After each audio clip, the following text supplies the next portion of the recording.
Hello, I'm John from Taiga Coolers. In this video, I'm going to show you how to remove a broken latch and replace it with a good one. The tools that are required for this are an Allen wrench, a Phillips head screwdriver, a box cutter or a knife, a pair of needle nose pliers, the replacement latch, and a hammer. The latch on the 55 quart cooler fits very snug. So the easiest way to remove it from the cooler is with your knife or your box cutter. We're going to cut it off the aluminum pin that holds it in place.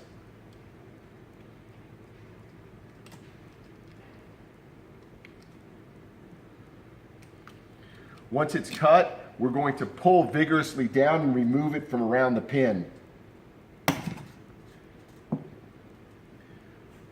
Once the latch is off, take the Allen wrench and remove the set screw that holds the pin into place. Use the needle nose pliers and you can slide the aluminum pin off to the side. Take the new latch, and again, it's going to fit very snug, so you're going to have to use a little bit of force to do this.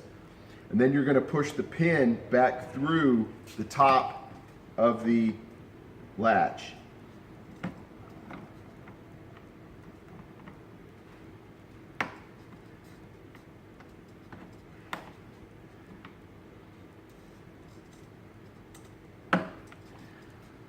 Once you know the pin is all the way through, go ahead and return the set screw back in.